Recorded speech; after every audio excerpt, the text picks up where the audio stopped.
أعمالنا من يهديه الله فلا مضل له ومن يضلل فلا هادي له وأشهد أن لا إله إلا الله وحده لا شريك له وأشهد أن محمدا عبده ورسوله بلغ رسالة وأدى الأمانة ونصح الأمة وتركنا على المهجة البيضاء ليلها كنهارها لا يزيغ عنها إلا هالك صلى الله عليه وعلى آله وصحبه أجمعين أما بعد السلام عليكم ورحمة الله وبركاته يا مجموعة بيت رسول الله صلى الله عليه وسلم الحمد لله أدى الله تيغا سبحانه كما نكيبه غدا يرغي سن قصون كوي سرغبه يرغي سن قصون چومي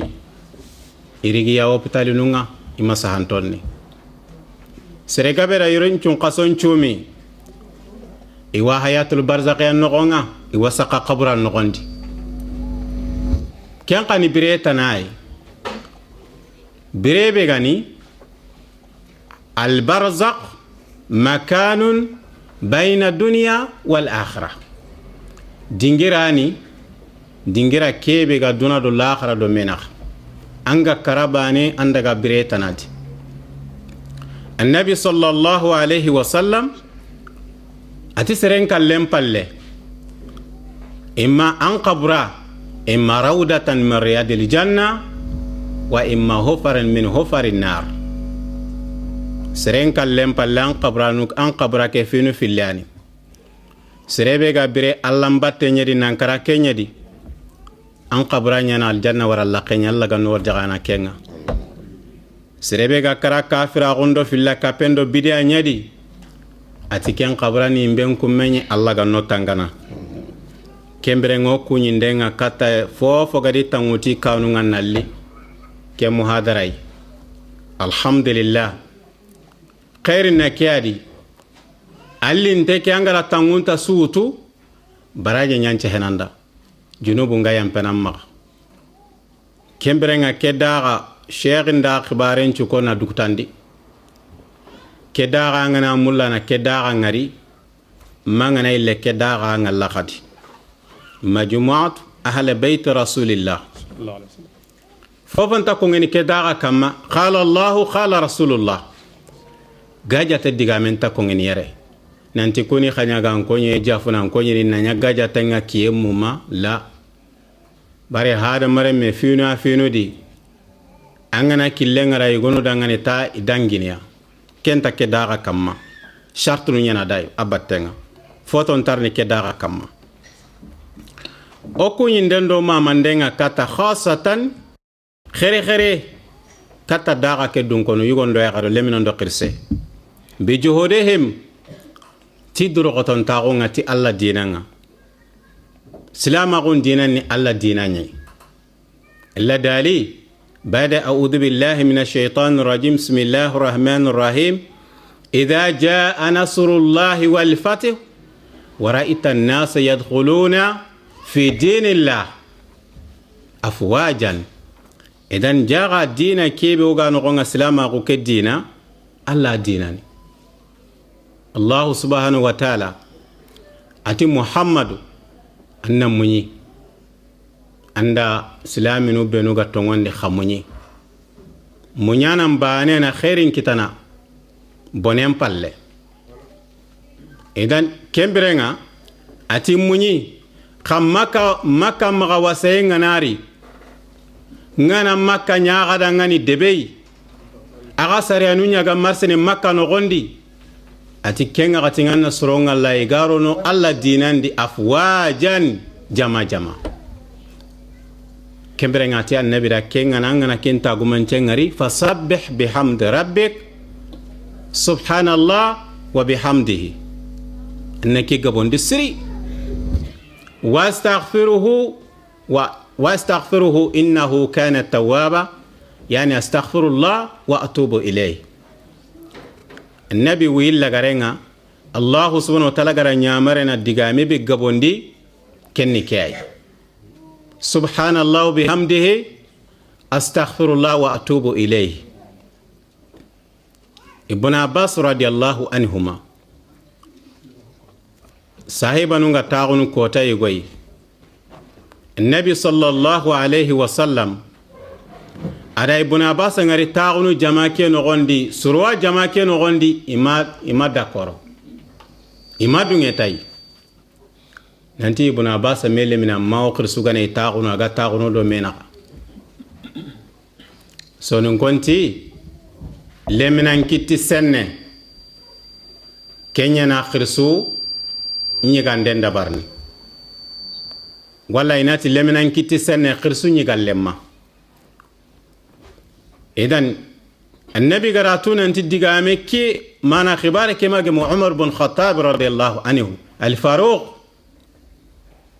diga khibare ke mage makenga lew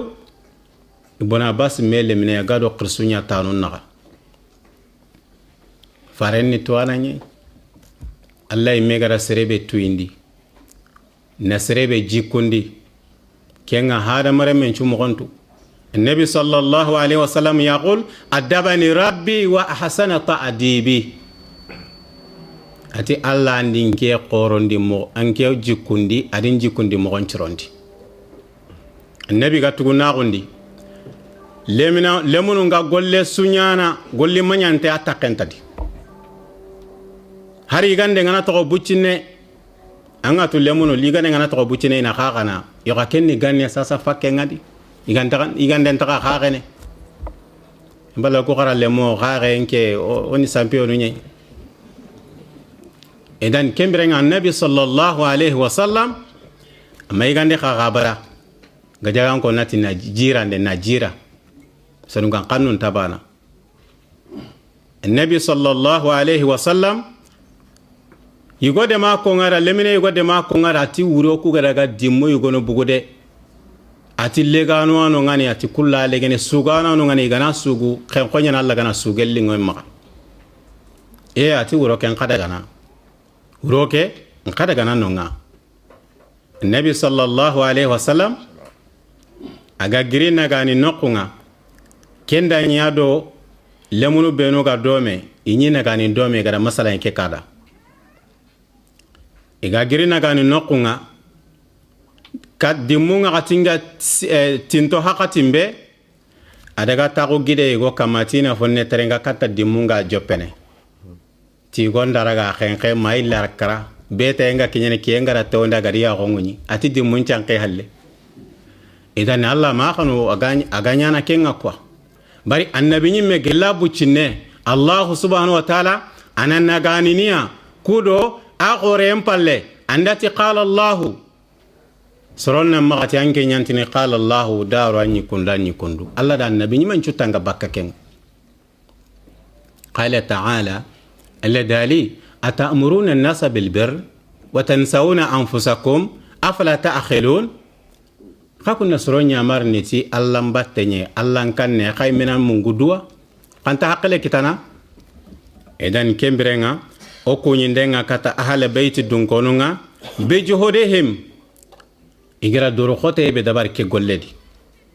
wa ihsanihim wa istima'ihim fillahi azza wa jal wa istidadihim wa bi husni niyyatihim gelona kenganni ko nantora salingari sali kebe gabutte murana sezi duronga bempai serentidi sugana ganyere lenki anta place kitana hakempeti filasa mantei gelle ganni tongundo gare imata ko itibane urabada tongu anna nyini tongun ken ni buccinni ay anga nanyi lunka to anga kage kiro kigise kebe dengena kebe ga to ko halle agabe ampa junne li huncu kwai Allah hajuna mu'minu nyai Allah ga no nya mu'minu noy kembere nga iduro goto ke daga iduro goto ke gasu barekante ogara ke muhadara khibaren ko ijewo fawran yani ida dépasse nden dabari fawran sere bane daga kedi atom magi toko mais Allah subhanahu wa ta'ala tu muallim yali me akamantu ati muallimu sun qaso musa qanunga nay gampaga he aga da sali ke jonkon ko hakke kebe 600 euro ike bane nya sutukana qara 350 ya bagandi sere bane sali ken 600 euro sere bane 350 euro adangi tagande nyimme kembere nga kutun qasu to mehrinia idan on ka mehrini kata ku gollu meno ay angara golle sud angara gore bane ro ke fi menedi anna nyini dukane qasenta segenay النبي صلى الله عليه وسلم يقول البر لا يبلى وذنب لا ينسى والديان لا يموت اعمل ما شئت كما تدين تدان النبي عليه الصلاة والسلام أتبتي انتقصنو أننا لمبتن دباري وجي نسيني نوهنو فاتيرو ساسنا كنا سينا باقتو وفاهني فسرون كونو قاسن تسجنيا junubun ka golle Allah ta danginay de firawna khibaren pay ko ngene haqatisu wa firawna zil autad alladhina taghaw fil bilad fa aktharu fiha al fasad fasabba alayhim rabbuka sawta adab firawna kebe agana mulaina hada maremen kari anan tontono ko gujam mo kiyenga idan junubu Allah ntamungu naide wadayanu la yamut tambo tugana Allah subhanahu wa ta'ala Allah ntakalla kallen tawrnu Allah kama subhana fa huwa baqi ila ma la nihaya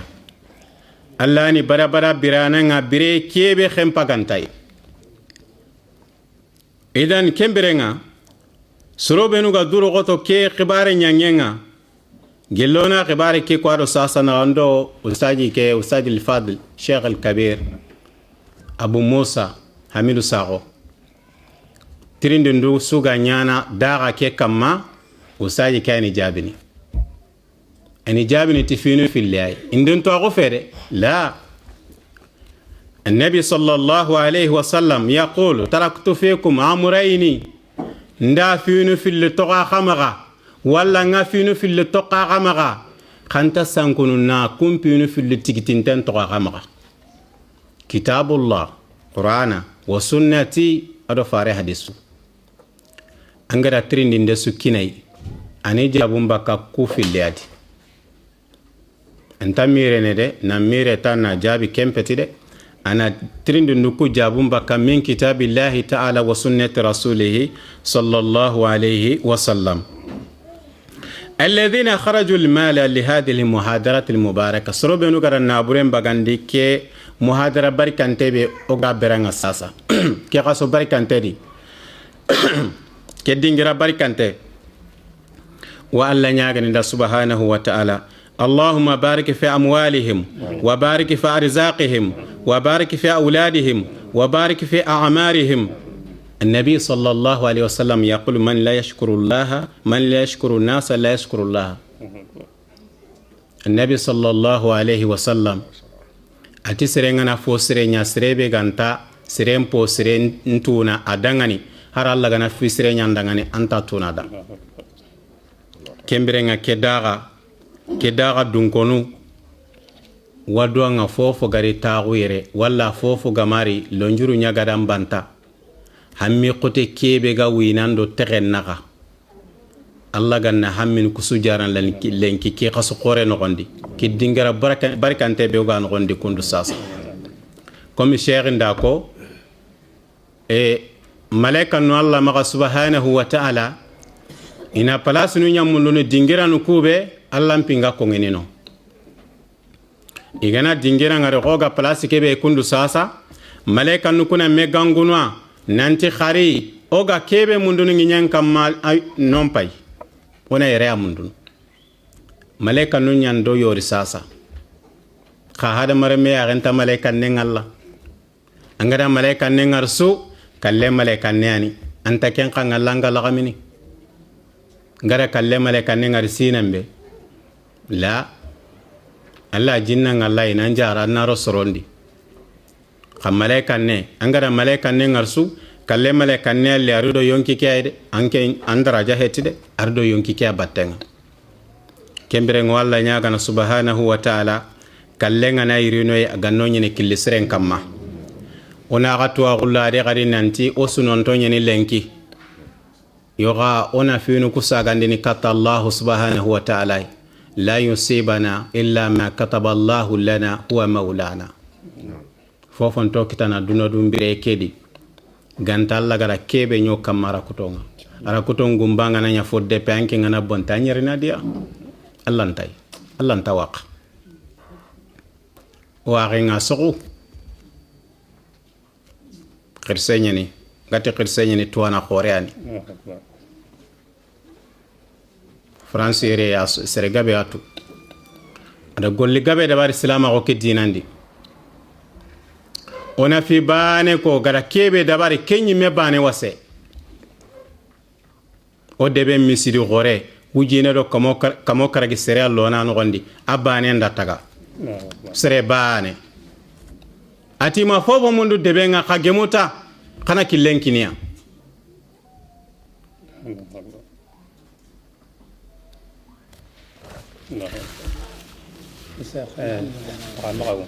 alhamdulillah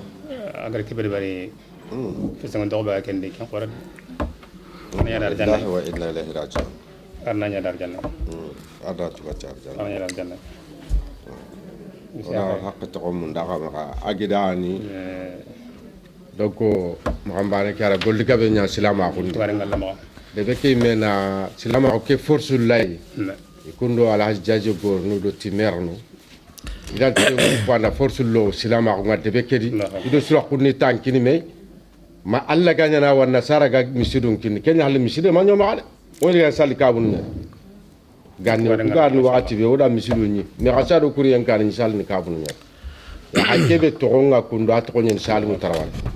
angana ko to ana hana suda ngani asuatu angana ko to ana hana suda ngani suwa le makambane ka to donc dudo do yeru presque yeru dantike wakati yani amisi de ngamu ni ka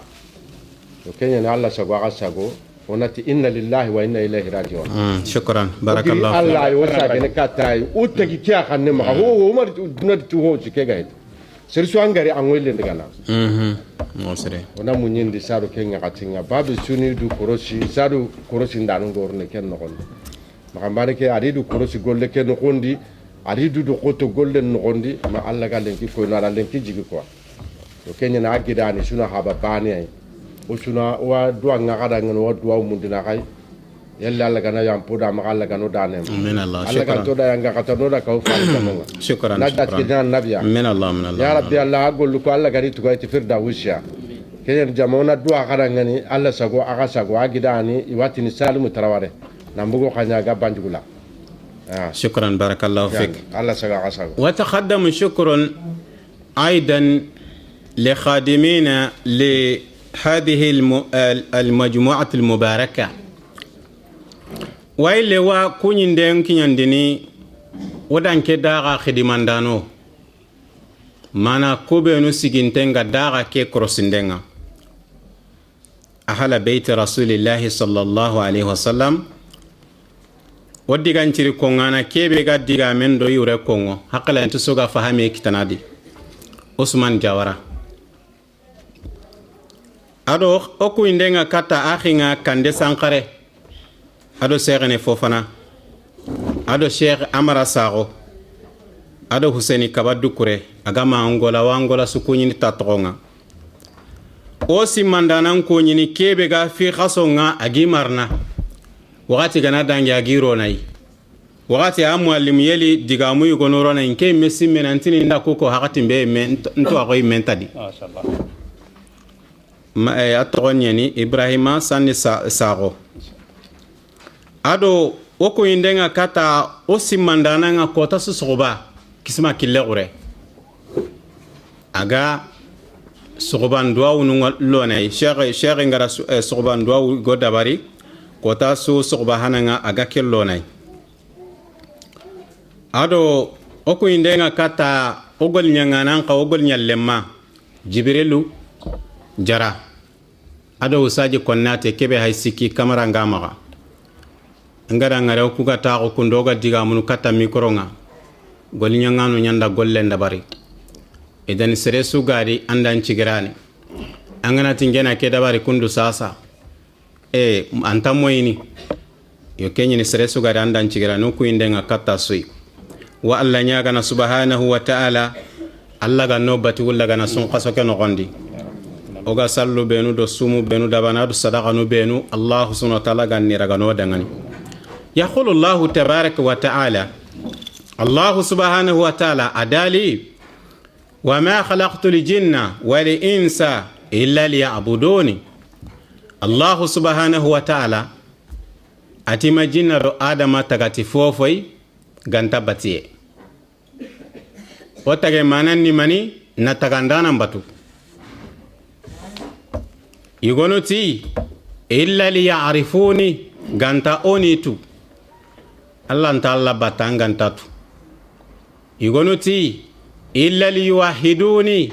ganti ni ke allah bana gankaru nanti ke allah baneni kamane kebe do batiye gankawa kamane kebe aga hada mare men karni wakati kebe an wi ngana nyeme i'lam akhi muslim wa ukhti muslima rahimakumullah annahu yajibu alayna ta'allum 4 masail al-awwal al-ilm huwa ma'rifatu Allah azza wa jalla wa ma'rifatu nabiyhi sallallahu alayhi wa sallam ومعرفة دين الإسلام لأنه لا يجوز أن يعبد الله بلا علم ومن فعل ذلك فمصيره إلى الضلال أغي يقول أغي يغرو مسائل نغتي وناتي فينو نغتي واجب ينا سلامي يقول سلامي يغرسو كمان كنتو الله غنا خير يانو دغاني هنا نكانا na Allah tu azza wa jal nantani kamane ani tagandana nga ani karindana nga anna annabi nyimentu muhammadu sallallahu alaihi wasallam anna silama ko ke dinantu silama ko ke dina finu gafinu benu kamma aragantara gana kubenu falle wala halaqen no gondi moga kinye kunga saniyatu filandi al-amalu bihi nangolleti tuwaku kebe angada mundu anda salli soron qara anda salli ji mogon qara salle ngana bonanga qawa sirondinu mogobe anda kunchu anda tuwanu trindi mani nanunga keta nangolli bari serebe gana Allah batu tuambala gon kamma kenni sanku yenyei Allah dali hadisul qudsi no ngatoni tuwa katogi batta annabi nyimu Allah subhanahu wa ta'ala golli fana be agade itongai kenni kharangenya wa annabi nyime Muhammad sallallahu alaihi wasallam annabi nyima gulien kana do khayfaran naagu adani gelli tugu naagundi makan ko atunanti huwa aminun duntange nyani ntagarana aba jahali ado sahiba ado faren sahiba yugo demu gemme killendi ada sigindi ati abal hakam haba mbane da mbane hayre sire sun tayre mpantri ni diga mbane ay muhammadu ni garante nyey ba matongunte ati wallahi muhammadu ma gara bada khamanni haqate suyi ga da batenga iga tini garante nyeni sire manyante nyeni miskene nyeni fonta maga bari ikumpo la keke ira alkaba qibaren chuniya maga fisu ga maka suniya maga ira nabi nyima kun qawtu o ga kutunya na mani aketa idan aken qallenni watte jarambali hasidago watten cuwa jarani ma hasidago hasidago kenga tenken ta jarani abada النبي صلى الله عليه وسلم يقول إن الحسد يأكل الحسنات كما تأكل النار الحطب أتي حسداغو أنا هذا مرة من قول سرم بينيا قصوا كانتي إمبنغا بيني مغوكيبي إذن حسداغو نياندا أبا جهلي كن ياندا براندي النبي صلى الله عليه وسلم إذن سريبي كنا فنلاندي nangoliti tuwaku kebe angada kita serebe gana tuwaku kita Allah bati mogonda anda sutu kanti maka ay France sume kere akiye ke gillenyande angen kaga golli bane kebe golli bane me mambaga anti golli bane serenta hoktana anca genne langollini anca ge wurondo kiyencu gollini konkon gille heti idan kimbirenga Allah subhanahu wa ta'ala ada sumenya mu'minun ya kama wajibinga mu'minagu ani islamagu ke yonkinga wa thalithatu sikandi da'watu ilayhi anna khirindenya katta islamagu dinanga tuwana gananga anna no qur'an soronda anna bangandi ndenya Allah gara tuwagu kebe kinanga anke nyimme kagume anna ankore nga ikhibaren nanya magade agana nyanga nan kore ngarati dui ti France re me sereran takata dangani la qiyam ko ta Allah killa katanke dangana gantrindini la daliya ayyuha alladhina amanu qu anfusakum wa ahlikum an-nara ati mu'minunu kada gadu tanga baka jahannaba imbenga tike Allah batte adu fisri nyange adan kore nabi sallallahu alaihi wasallam tibe sugari naganani nagananka tamise ganan manke nan trindinare kebe garan wotu naganenga tamise ganan manke anan trindinare angara tamise lo nogobe idan Allah subhanahu wa ta'ala ampon nan churagan dangani na kore kinanga anga gani nero Allah killen kamma la qiyamon ko ta Allah nan trindinare o saji goda masalati serebe ganti kore ngangan kore ngangan lampi koinia anke nyimena misire nyadi anga la gamisando tenengen chusumunu anga qaso bito sikki sumunu anna misiri nyira anna filanga benyani atanga na kara la qiyamon kota anga ne agana ngollon kanche indai tini nandangi ndan kore ngatini antara no to kundude bara goni dunade ama fofo koyoy atike masaila ngago anga na selingendo nyogomen chitimei nanti na mefutu kata imbenga anke ni selinge nyang koreke ni nyogomenye kembere nga koreke nan putuno ronade Allah ga no koron qayo no dangane edan tuwano nya golleni na dawan dabari dawan ni mani oga ke dingira be kundu sasa serebane nan kitori wala surofilli wala ganga bonta kenga inanti qala Allah qala rasul kiani da'wanga diga mum posulunu ko gaide oriye yere sasa konda sere togoko ami ari angan togo kanu kuri sasa hara ganya telefoi anda sere go khibaren ko yo anga taagoni yere kundu sasa ampaka kisikenchu kenya ni corona ku place meno amundu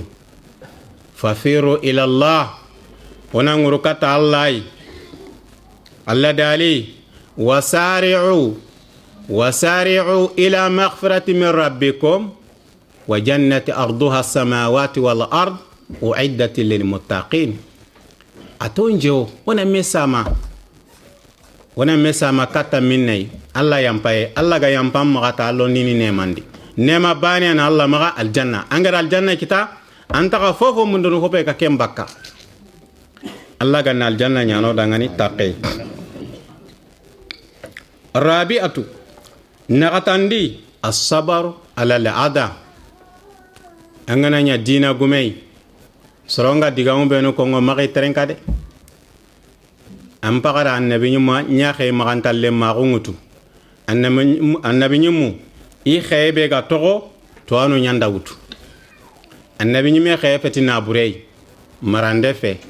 annabi nyime khay ni mani dina angara dina kiya wutu soron na fo ko nganda mi gati kewase mi menu butenga mure khiga kebe ko nganda ampalle de angan na tu kebe gadi angati ni arna ga de ma de harsa bari la qiyamon kota iga maganche hendo kube nu nyananga iga bonondi nde kebe nyananga do alla dina kei kuncu nyananke ndangani baraji ay ikunyam perdi anyani kunda junubu nye kembere nganna munyi tora benu digamburu benu igi kongo anna isu munyi gollebe gara annabi nyumun kita ken takanden lanta tuwana kitana ida igonu kari ida igonu khata baki debundi ida figa be nya annabi nyumunga ni kari kundum pere na labo la khanne na khursi khota mise moko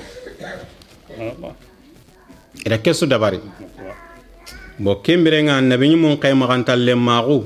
anke be gara nyi mello kengure maga doroko sirerondi de doroko bogonte ina kutenti mandi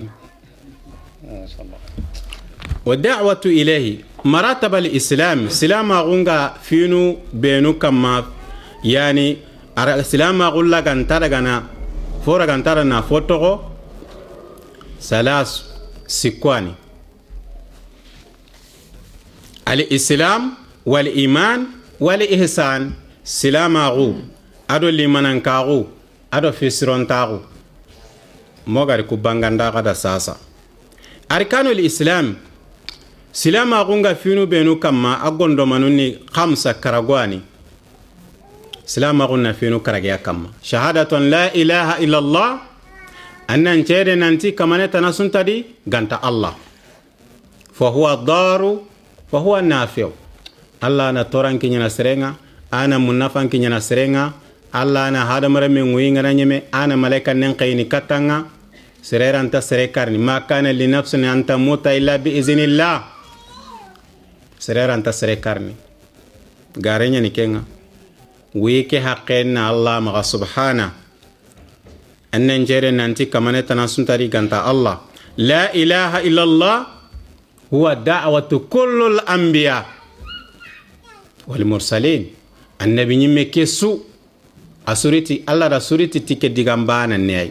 ina kiya ko hada mare mundangani la ilaha illa Allah makan kora kiya tu ibara e itika mambane iko kamo sikido munono tamiro sikwani maga alikaba no gondi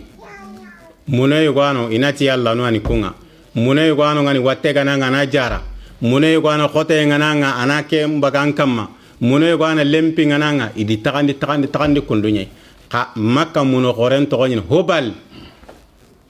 koro kennalli amr bin luhay al-khuzai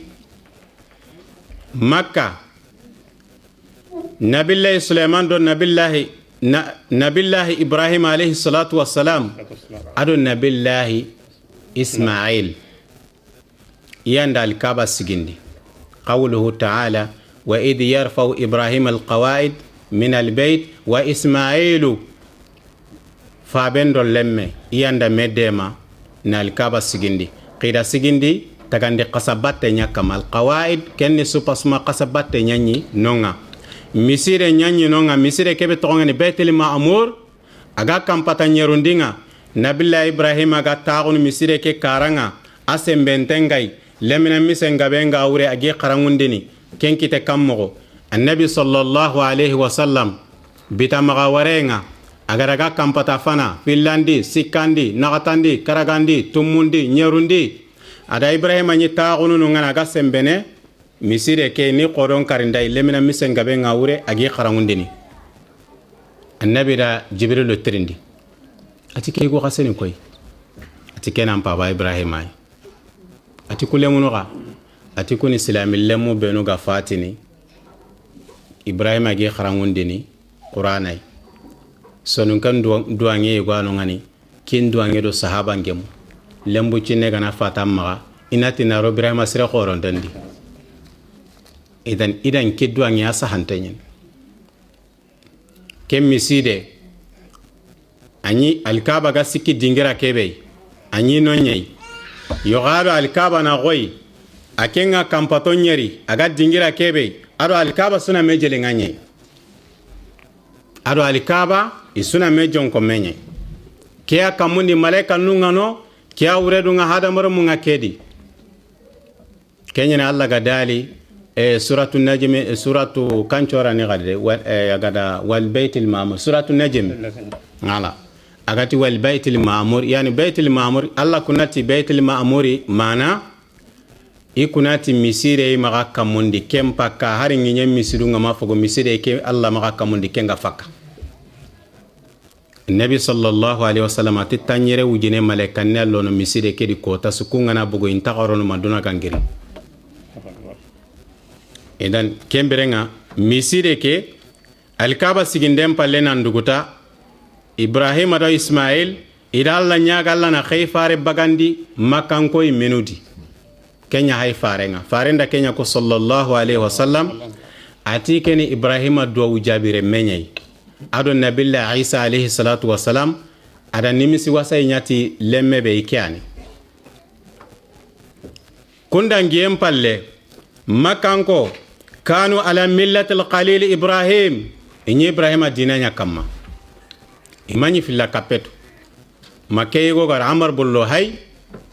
tunganyu ko nyeni agana digambe ko Kenya marsene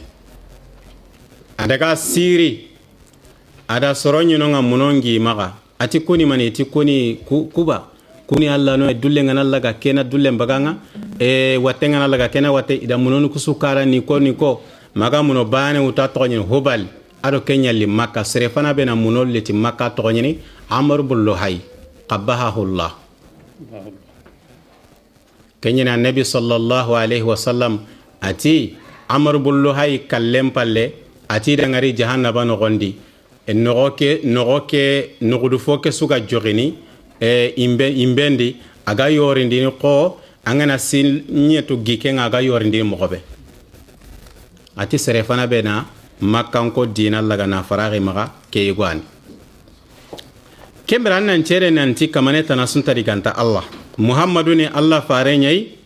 anna farlancallun karage anni sigindi farlancallun karage sigindenni mani sorobeno ga sallun challeni hakatinga balo tampe balo katte haye ganta wakati ndangindini maga anga taagoti balo nyaga nanyeme na salli kenke mpeti sallay awarono jatende awarono grupo kebe Allah gadali fa wailu lil musallin alladhina hum an salatihim sahuna ati yanga katanga salli buru sallanonda konuni kubenu ga domo ngondini salli wakatinga mungu yefeo ina dua mungondini ke filemu ga lingo mo kebe ngama kella ga rompa ngana tinna nchalle nanduguta lingo en chwada nin toko yo kembere nga filemu lingo en madaga nan toko alla kembati lingo en kendan toko baranga na duguta filemu ke wala balo ke ngana ti Allahu akbar kamanenga dalini malaika no qada hijab lindo ke kamenaga pa junta fofo ma لدالي إن صلاة كانت على المؤمنين كتابا موقوتا سلنا مؤمنين كما وقت راكتون تنيي أن سلن جل حقتني كياني براجي تيمان تنغ لا سيما أنا سلي جمان نغندي وإتاء زكاة أن جاكم بغاندي وصوم رمضان أن سنقصو نشومي سنقصو كيبا وغانو غنغا كندو ساسا مالونجورو نكوبي نوغا كونغي كونغا هتيدي كونغ تقيغان تادي وحج البيت أن هيجون دباري جلا سيغان دangani hejun ceegan dangani anna dabari hejun ceegan tan Allah ga umran anna umran dabari kampa samma fofa dabari de amma hejo dabari amma umra dabari anda mobile nun qobo anda kanun qobo anti sen tanke anda ko nene anyimme anda nyimme anene kembere ngono kilon to goy medi kalleli ni junge nyadi de kalle ana hada mare men junwa kalle mari sere sui agama fi jonginte anya maganga madugutay sere suma duguti gollunga nga tawe tinke duguti gollunga onna kalle mbane aterinkana la hada mare meranta kengaw hada mare men nata fofonta hada mare men natam baka qabran dore خلاص qabran dore mbane hada mare men natam baka laga na خلاص rekinoy دليل أركان الإسلام قوله تعالى قوله صلى الله عليه وسلم بني عليه السلام على خمس شهادة لا إله إلا الله وأن محمد رسول الله وإقام الصلاة وإيتاء الزكاة وصوم رمضان وحج البيت لمن استطاع إليه سبيلا. كان حديث ني الإيمان لمن انكارو اعتقاد بالقلب لمن انكارو صندومين يقولني لمن انكارو صندومين يفوني كنا gelanga da yere riyeke angada nganniya hakati kebe ancondo me ke anda nganniya nanti ke ko tay na feran cunyana na mundundenya serem paminga ni kebe na ke mundunwao oga ni kara anga ni yere kille mundunu igati kay to so mundene haran kala ngunte ga anga ke mundunu de haranga makara anga ya ke mundunu wala ngari ranga golli mundine ganata na sevenu ndo foynu ndabari anna kuncu ya ge munduno wala ganata na liti prevo be ga raga 10 ans kinanga anga kuncu feron haranga na bilte fonu nya dabarni kyan kan duna don khibare nyai khabara bara bire aljanna kebe anga naro anta ka qasono anta kalla anta watun anta la samene aljanna anda an korenga na ta go me kamal janna no gondi anda nyaku agaga yigene ko tabali nga kondu igande ke foli ngen chwai itagana tannagate sine nyana suguban pombane yaragaten ke ken fitanai suguban ponga na tannagate sine yaragaten ke ken non dagai kembere ngo wa Allah nyaga na Allah ga no warjaga na kenga lemanan kagu anga nenni sondo menye wanataqu bil lisani khadiga menya nati nenenye la ilaha illa Allah. النبي عليه الصلاة والسلام يقول من قال لا إله إلا الله مخلصا في قلبه دخل الجنة. سربي غنات لا إله إلا الله أقل سنتين غانشون دومينغا سو النبي تعالى الجنة عندي قال لغارنغا نكيني الله الجنة kako ngen qatani de kalle malaika ne gana siganga agati ya ayyatuha nafsu tayyiba hani an lak nyagale nganda ya yonki senneke laganna kenya no dangani kaganati ya ayyatuha nafsu alqabisa yonki bureke yonki ke sankini fate kedia ana fartini bakka ko angana baju khaye anga tu baju kante anga naru dibancha senga do baju khayen tabana baju khayen king anga na kello dibancha sen tanna kemboti baka yadi kenni fitanay kafiru nyon kim baka kondonye kafiru nyon king na bugu fateke no gonchu nyana tugonye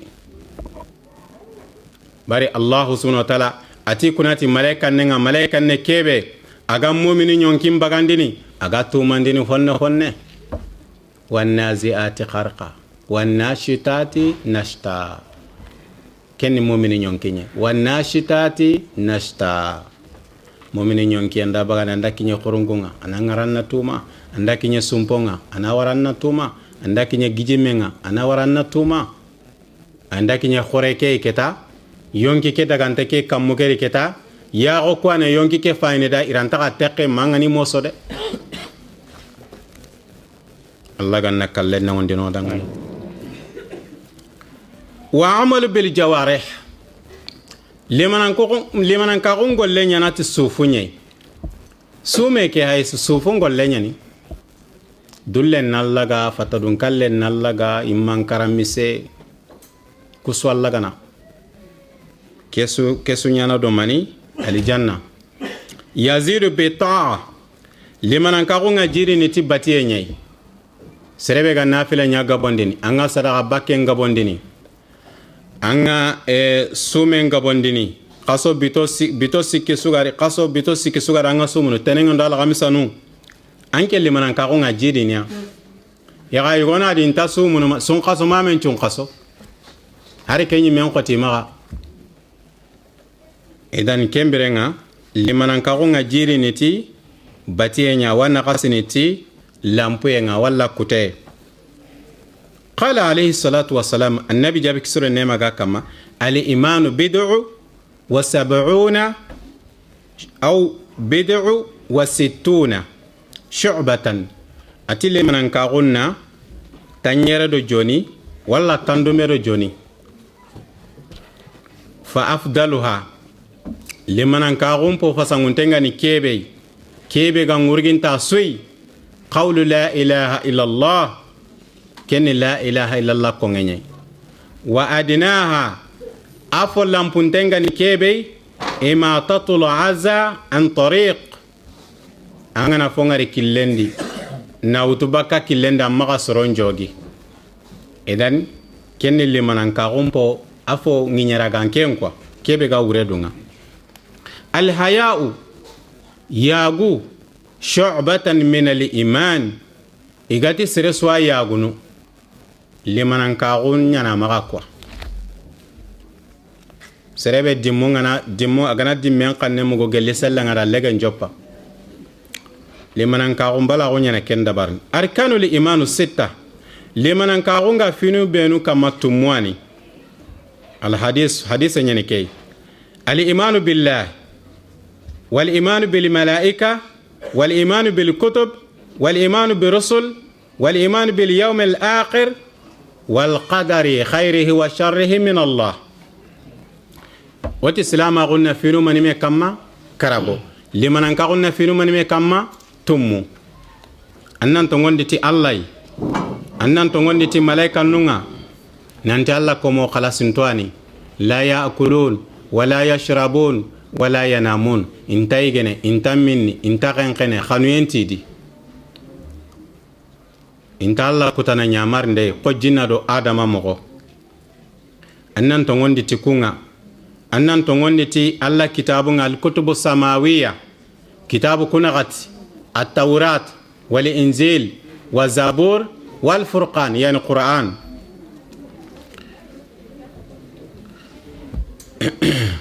wa rusul wa al-iman bi rusul adannan to ngondi ti khayfarunga annan to ngondi ti la gara ko tay annan to ngoni ti ara kuto nga khairu ndo bonenchu limanan ka ko ke dalilu hadisundi birambe jibril alayhi salatu wassalam agara annabi trindi annabi da kuwa kada ati limanan ka ko ni kufinu tummi limanan ka ko ni kwai jibril alayhi salatu wassalam ko tay go aga masalan annabi ne ngani annabi madina annabi tara ngati jibrilu nke ni annabi ni lagarenye khayfa lagaren ninki ay nga sare debe kebe makka kompe anu ngani kompe ken qawanki akalle nke batiye nan qawanya na kata ken kompe ay khinki ahinna salini kata annabi nyimpano benu gari inkeri yenkane yani bani israel bait al maqdis mpay salini kata al qudus ay harsa angana alla nyaganinda ngani ana nyamar nden kinen nan caga sallini katali kabay ati muhammadu nkeni komey nkeranta fofo nyana kendi anyi minan kama nyaga annabi giri asalli aga salli adanganne kiato risondo men atama fofo ko angana mulla na alla nyaga khibari anda nganne nan giri tan nan challita anna du anna taqu anyeme anna finun kutanto Allah ma subhanahu wa ta'ala aga duguta sallenga Allah subhanahu wa ta'ala da ayin qanati wa qad nara taqalluba wajhika fi sama Muhammadu nda ngaranga sallen no gondi anga nyimengo tukamunga anga faindini nda tunga niebe ganga falanna walliyannaka qiblatan tardaha ngarni nyamar nden kinanga annan caage sallini kata dingira kibi megan chondo menga annan caage sallini kata nonga afalati annabida fa walli wajhaka shatra li masjidil haram saage sallini kata al-kaaba annabi agara betel maqdis sallengara adi jonko ya al-kaaba he yahuda nunti kedina ke o mahar bane fam kedi annabi ni me gefare soro hano beno gefare hano beno ga danga ankane anda kun qibla anda kenya marnden chori munafiqun nti okukun taga dagara tu duyi keta onyi sale ni ke karai to nyi leke karai okukun ko wadi ata gella gana ni betel maqdis sallenya gana tongunga o ga ile kata al kabai o perdi koy gella gana al kaba gani sobe ngadi mani gan cigi geli jopadu ngoga ma jope kata ke karabani alla dali innaha lakabiratun ati kenya khibaru khore de khibaru khore ani kay mu'minun ti ay maka kafirun ti e wada muhammadu kita wada kata baka maka daga madina kasage salini katto ay aruno dinan dio corona warata idan mu'minun ti sami'na wa atana wada mugu wada batu Allah gara kebe ko annabi nyimen cena kenka moda mugu wada batu idan kembere nga akhnu annan to wonde ti arakuto khairun do bonenchu min Allah subhanahu wa ta'ala asugilli Allah gella gana ni serebe ya garebe Allah gana ngor jaga lenyu ko mbani ay anna Allah tiga kamma an khairin na kenyadi Allah gana ya garebe war jaga lenya gare mbani ay anna Allah tiga kamma an khairin na kenyadi sura ko na da akulle munya gamin igundo ya garu yo ya garebe gantali ngo yugunda ona ken ka gare ya garu kana fahamu aga watu kana ngotenga ya garebe agalle nya gare mbane sarana a yugo nga kenga de kenna ku hunenya ngendine fana feranya atini na feranya ya gare tanai idan iti yugo ani yugo ke yaqeke gana jiri hakat su lenya gare ya gare ke jiri til lenya garu tummi afallara warjaga ngutu yugo ngari kan no gondi abutunte ati lemme kebe kan no gondi kega manya lenyu ko ngasu agaka angada kana anta kampa kinke ma lenya garu nduroi yugo ngada ga sogu agenke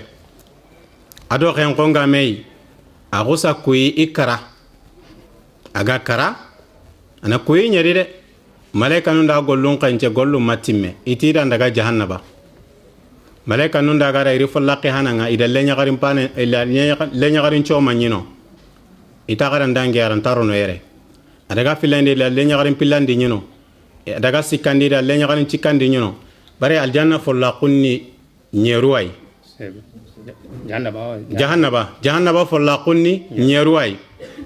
lenya garu tumyana yugo kemaga adaga kompo la ko kutumi su jahannaba ada lenya garu kutumi nyisiki follaqe sui ay ci sasa ke antarono qato ko follaqi bani ay yugo nyingari ya ko nya ga sere dui adrante li kata ya garenga ati lemme kebe ga no gonda ga manya ya gare so ngara ga kandi bari kenga nanya ta follaqunchu sita kane awa kiani Allah gana serebe warjaga lenya garui alhamdulillah anna Allah tiga kamma Allah subhanahu wa ta'ala gana kebe dabari kenya sereni al-ihsan siron tagu al-ihsan lughatun ضد al-isa sure ni mani bure ntenne nyani kwa sire aro sire bure yani sure ende bure sure ntenne nyani bure nga وهو اتخان شيء وشرع قل سوانا دبر أن سرونديا هو عبادة الله تعالى في سر وعلن نالا باتو غندون دو بانغا اندان اللمباتك أن سروندي ومراقبته أن تغادي ننتها كروسندا نانيا دي كأنك تراه فإن لم تكن تراه فلتعلم أن الله يراك أن تننتي أنغا قل سو دبرني haranke nyaare ganta Allah ya kanya nanga gan korosini dalilul ihsan min alkitabi was sunnah qawluhu subhana inna allaha ma'a alladhina taqaw wal ladhina hum muhsinun alla dali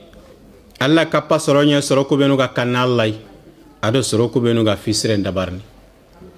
suratul nahl yani ke ayni kamera tampille ado sagu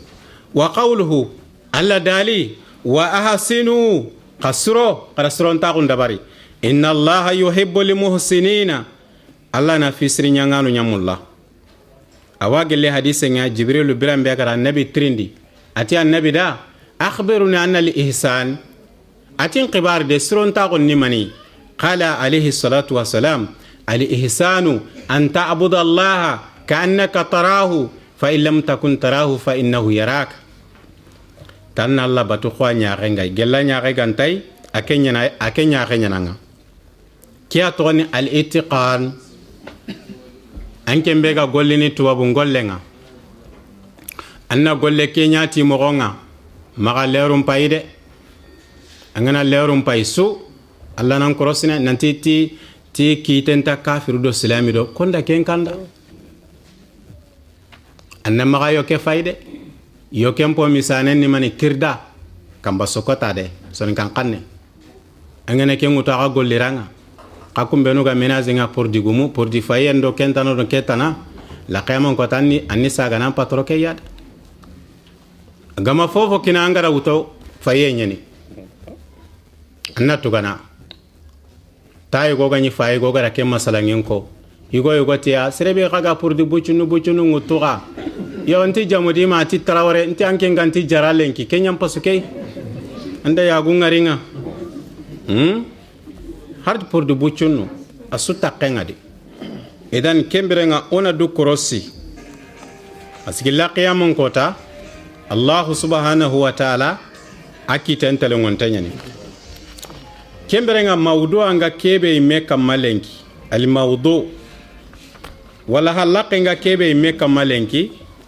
kenni sun qaso kebe oga no konga sun qaso kebe oga no konga mawdu ake mi mena kenya kama yoga o menyi ke na menyi ke sali dilenki alhamdulillah amana nga usayinda suko famille prophète dagandun konu yanda ke organiser na galisinga na financer e masigumunga ngawa tugene kebe ado salinga ngawa tugene kebe famille prophète daga yanda ke mbaganti edan awreani ona metu seregabe usaje hamidu khannem ko antatu anya rendi seregabe usaje amara sago digan kannumuku antatu seregabe usman jawara diga mummuku antatu seregabe muallim yeli diga mummuku anta sigintentu magananya cassette nu kubenuga youtube nu kamma yo hay me hayta gon onda metu usaji kebem pay nke manya ngarntetu kallen koda me ngari alhamdulillah awriani wona metu quoi comme cheikh ngara ko mo be allah subhanahu wa ta'ala atido taga khabla bucinoro khabla khore kudo ona metu ha anna tunanti digame kella garanga nogobe alla dali inna akramakum indallahi ataqakum srompo derenga ni kebe jammo fede kuloro fe ngabaka ke jamane kempe alla dali agafo sirenga ni kebe agafo derenga ni kebe allan kannana hari kenga nanya serebe ga sarbonya gagana har kenga nanya suanga nanya agabrene halalenga khairin na kenyadi edan o masalangin na sun qaso kenga na danga ona bucinne masala sun qasondi ona masalangin ku tankini ustaji nu ngayre inshallah ona killenkini gai igana bucinne masala wa bucinne kongota ona kine igana fonne masala bari silama goke innamal mu'minina ikhwa usuna aghibani ay fofo gariyere amari kange mundu amari khalsi mundu alleti alla dinan de mande nyai alla ganno nyana alla dinan de mandanoy alla dali wala tamutunna illa wa antum muslimun jagasere summa karanganta silama gon changallen nogondi alla ganno karni silama gon changallen nogondi alla ganno wullini silama gon changallen nogondi alla ganno korsini laqiyamon ko tawgani islami timmantoy wa kullu shay'in 5 minutes ngakin wa kullu shay'in lahu zina fofo gadi yambangay fofo yambangay وزين الله الملائكة بجبريل الله سبحانه وتعالى جبريل من ملائكة نندي الله يمير جاكي مطاين سمع أمين أتي جبريل وهايو كيكين داناني دونتاني غاني ده جبريل دونتاني ناي دينغرا يغوي غادي ati sembe dar dun kani de sembe ngadi siri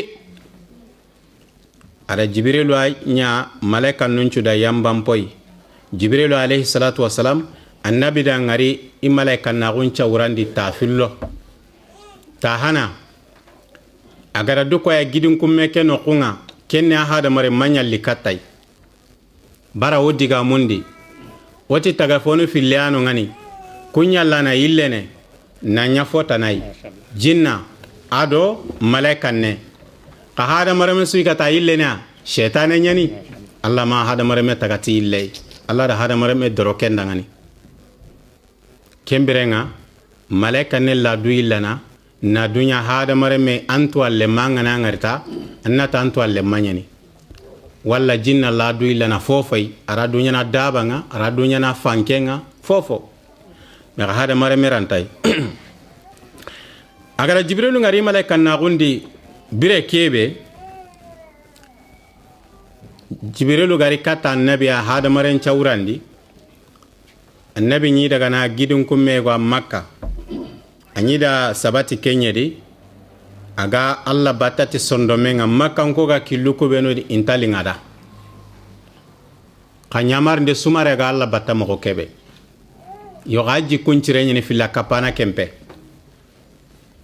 anyi igandu ngutu anadaga koye ko filinya gidun kumme kenon kote ko abugunte agosa yugo ni sikilla kenga yugo keta dangani iqra ati wa ana makana qari'an ati qara ati ngefeti qarangane magarawo yugo ke kusaraga na mondo tasiko monde en campagne ni ko ada mondo ade annabi tagad agadi wara matiru niraga annabi do ken ati iqra bi ismi rabbika alladhi خلق الإنسان من علق قراتي الله تغونغا كمان كيبه غر تغاندن دباري اگر هذا مرمن تغبكا جونغينا كن جونغي توانونتي هذا مرمن كاتاغا سباتيني ساغل لنكان داغا فابن بالان قوتن دي جونغي ني اغانا سباتي ساغل نغون يونكينغا فوترونا دي جونغي ني اغانا إلي قاسون كبيتي ميم بالله ولا قاسون باق بالله غدارا كوتو ariyem palle dunadi saaganya na wutu sereta na wutu jonge nyani agana goro kada nasatu anaro mobile nundi tere nundi sinundo faru jonge nyani agana karagadi naro sambagangi na wutu kata kala garunga akani jonge nyi kemberenga jibrilu gara annabi mondo iga hatemei agari kata kagunya garenga khadija tal kubra odaga siga kaburanga ndo usaji sa ndo sago allahu akbar har kelen ki akhbare nga kongini kenyano gara ko darsu ke fana ngati annabi ti albirru la yabla bati enta qasono de khadija fatiyedo sasanaga kadiga menga na kongi sasantina birenia kallen konto finu filay togo ado nyangolle anga ma golle da baranga na kara nyam imunga nga qafu allah ganno nya batisri toqanoy kembere nga gara kata khadija atinda fongari lenki ke dinke kanundi de ngui ke di madema ngalla bada feeding kitami mademi kitana bada khadija da haqlen ta gundi ati allanta nyagundini baranke sumpu sonna na nyananga anga hinnene miskino nga anga fokini sere la ganta karna kebe kini qawna ga katim pawa tukunne waraqata bun nawfal adani yugo kasenyeni anyi tawrata sahana tikitenga awadina kasoko awitu sri krechenyani ida kata waraqa da trindi ati maninda anda maningari anda ngari kammo tiga baka girin kumende yugo nyalli nantin qaraiti magara adi mondo ati qarati alla togonga alla kebe gattagandi yugo kasenti ati namusul akbara namuswani namusu ni kwa jibrilu ani ati jibrilu ani ati natayenga sa nkaso mpinki nganyi sagene katale mina ko ngasasa nande ma wakati mbe makanko garna kata ati makanko ni ki kata wana min quraish ati yabo atando khibare kebe garni kata soroko intamulla kon serencun tadina mulla de wakembere waraqata bon nafal da ke digame ko wuce dangiyem pala mahar dalla afati qatangoni ti annabi farannagu leyen kane kenya annabi sallallahu alaihi wasallam ati waraqata bon nafal ida ngari wuragundi allah subhanahu wa ta'ala bismillah aljannan kanu fil yadi lam yasjudu lillahi sajdatan wahida awi ke mu mancho masujudi har tabane sondome yo gasasa serembe tillanta sumunu kiyengile nyin chondome chireni kempede edan kemberenga kenda ngiem palle wuce dangiem palle annabi kedigame ga kongada anyagali a korti jibrilu na likati ya keta kirbare bega kongi miya kitana jewaidi asagera kampallu ngaga yala yalanga kota yugo haqilen tadide ago kamenga na dire kamundi umuna aisha hadise nyene annabi tigari mengu tigara kamum paire ata su kampe ira jibrilu ngari taagunu sesin kamma kampo kura nginye ke sufaga e kammu ke sufaga kimba kan do kan kanna bamba ondo sayle anta fofo ngala kampe gahe aga taagunu sesin kamma annabi gara ngari ati fon dabarni kebe ganje o terendenga a famini mani jo terendenga uriempe ati a jogono ada gango ati sigi ati ya muhammadu anta rasulullah wa ana jibril ati muhammadu allah fare nyananga nkeni jibrilu kenya pour que